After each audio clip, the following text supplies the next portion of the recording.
Guys, so I've just finished painting my 28 kill team, and it's these lovely, awesome looking figures.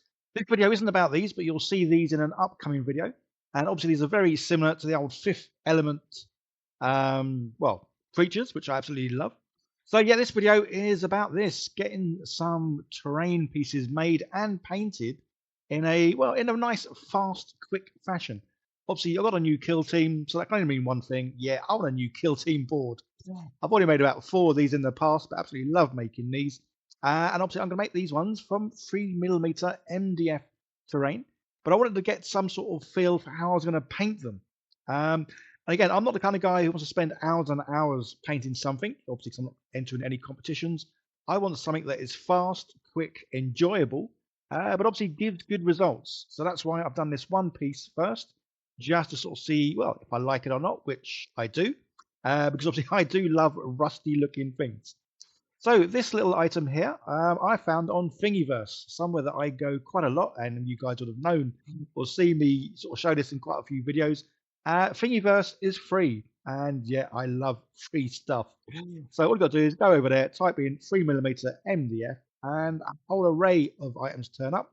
Obviously all kinds of stuff really here, but there's a lot of sort of Necromunda kill team style bits and pieces. And this is the bit I've gone for. It's a Necromunda large door laser cut. And the laser engraver I used is the Creati Falcon A1. So I've been using this now for the past couple of months and absolutely love it. Obviously, it looks awesome. Nice orange bits on here, which obviously I love.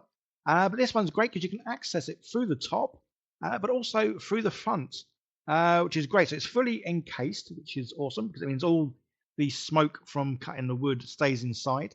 There's obviously an exhaust at the back and then a tube that goes out the window. So talking about the tubes and bits, on the side here, it's only a few bits you need to connect. So you've got the power that goes in. And I say there's a pump on this that pumps in clean air into the thing. And then obviously the exhaust out the back to, well, extract everything else.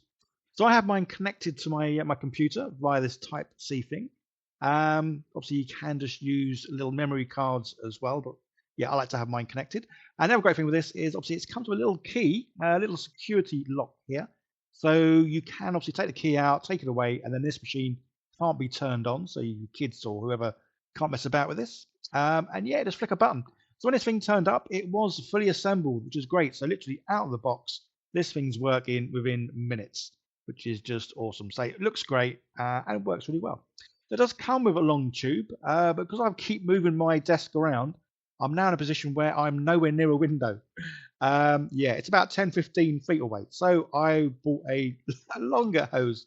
Yeah, this thing goes on and on and on and on and on.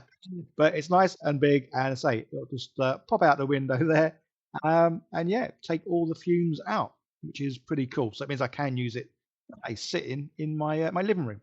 So 3mm board. Yeah, this is the reason why I love using these laser engraver cutters.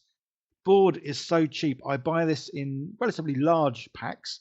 So it's about, I don't know, 60p a sheet, maybe less, which isn't too bad at all.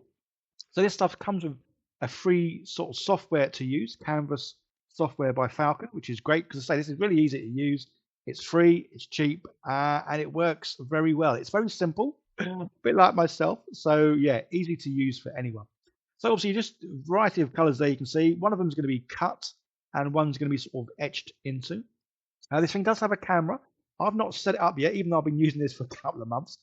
But you can set it so you can sort of see what shape it's going to cut out. So you can see here's a little dot there, or a little laser dot going around, and that tells me that's the size of the area that's going to be cut out. So I can move the board appropriately to make sure, obviously, yeah, it is cut out. But so you can use the camera. I've just been too lazy to set the thing up, which I do really need to do because obviously with the camera, you can see exactly where your things are going to go. So obviously with all the MDF, the bits that are cut out, any bits that are left over, I keep. So obviously I don't like throwing stuff away because that's just crazy and a waste of money. But yeah, say cutting things out. This thing, honestly, guys, if you've never thought about having a laser engraver, definitely look into it. I will leave links down below to obviously get more information about the Creati Falcon here that I'm using. They do other ones as well. This is one of those things that I never knew I wanted, but then when you have one, there's so many things you can do with it. I say the fact that MDF is pretty cheap to buy So you really can make stuff quite cheaply with this, and obviously you can make it quite quick. So this thing probably cut out in about, I don't know, like 24 minutes. I think maybe less. Yeah, it really wasn't very long at all. But obviously with this, you get lovely straight cut edges. So for this video, obviously I'm showing something that I downloaded, but you'll have seen some of my previous videos where I have made my own designs and bits and pieces. Say it's easy to use, and the software is so simple. It is just a case of putting some time and effort into it and thinking about exactly how you want everything to look and make. But as you can see, yeah, it all fits together really, really well. Didn't take long at all to glue it. This comes with these little end bits because obviously this does slot into, well, other columns. I say that's the other great thing about this sort of set. It's very modular. You can make things up exactly how you want them, how you need them. And so you just cut these things out. I still think it's nuts. You can have a laser engraver in your own house. Obviously, I really want to pick the thing up, take the engraver head off, and use it like a ray gun. Obviously, I'm not going to do that because that's just nuts. But there we go. So yeah, so painting wise, I want to keep this real simple because obviously I want to make a lot of pieces. So using a good old Colour Forge paint, I actually painted or sprayed on here some brown, orange, and red just to give it a bit of variety of mixed colours there. Because say I'm going to make mine all look very weathered, very rusty looking.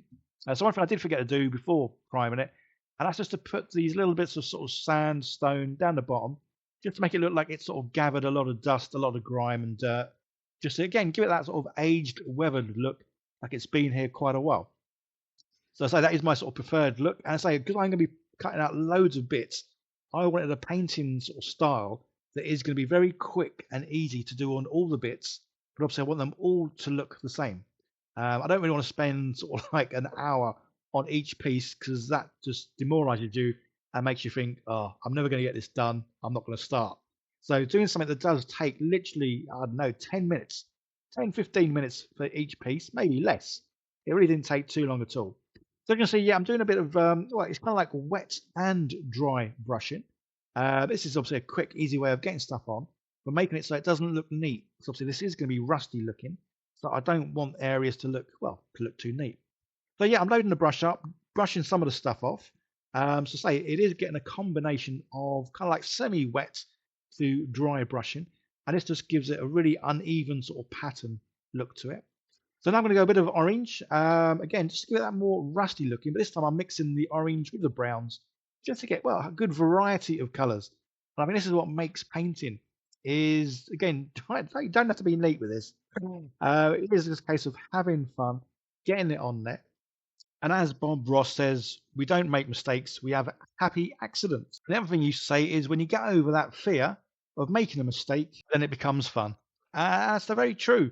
And that's sort of what turned it around for me, was not caring so much about what I was doing, not trying to be precise, not trying to be neat, but just having fun, getting paint on. Things look better painted than unpainted. So yeah, just have fun with it, guys. And to give it that metallic look, yeah, all we need to do is, well, do some dry brushing with some silver. And I love this stuff, this chrome metal by Green Stuff World, because it is just super shiny. So yeah, absolutely love this stuff. So yeah, this definitely is being dry brushed on. So yeah, load the brush up, get most of it off, and then obviously hit the raised areas. Say it's very subtle this, but it does give it that little glint of, well, this thing was made of metal, which is just pretty awesome. Again, it's like one of these simple little things. Do this kind of all the time, just because it's great results, and I say it's fast. And yeah, I do like say things that are fast. So I'm never going to win any competitions for painting. So I don't really want to spend a lot of time doing one item. I say definitely knowing that I'm going to be making quite a few of these pieces up. Say these doors, I'm going to have several of these doors. I'm going to convert them and make them to like half doors or single doors. And then, yeah, obviously loads of other bits and pieces for a full board of, well, kill team stuff. Or maybe even Necromunda. I keep toying with the idea of playing Necromunda. Yeah, still haven't got round to doing it. So last thing I'm going to do on these, again, just for a bit of sort of realism to each one, and that is doing some little transfers. We'll just get them on there. Obviously, as you can see, yeah, having tons of fun with this but yeah, just get some transfers on, and that does make it look, well, a whole lot better. Just the colour scheme sorted for my my next kill team board. So nice and quick, easy to do. Definitely can't wait to field these awesome chaps. Not too sure which sort of way or faction I'm going to go with them, but absolutely love the look of them. And say these will be shown in an upcoming video of where you can get the files from, and obviously me doing a bit of speed painting there. But yeah, absolutely love the look of this door. Say 3mm MDF terrain is just awesome. Works out so cheap. Say once you've got the initial outlay of a laser engraver paid for, like most things, I know there's obviously a big sort of upfront cost in that. But once you do have it, say the MDF is so cheap. And obviously there's a whole variety of things you can do, not just for wargaming. But yeah, say you have a look online, you can find a ton of stuff. But obviously you can make your own designs up, which is something I definitely want to do more of in the future, especially with the kill team as well. I would like to make my own sort of, well, good variation of the kill team board. So keep an eye out for that. Okay, guys, check out all the links down below, especially say the Creality Falcon A1 laser engraver, which is just absolutely awesome. And yeah, I love it. Like, share, subscribe, leave comments. Video on the screen, guys. Give that a click, see more of what I do. And I'll see you guys very soon. Take care. Bye now.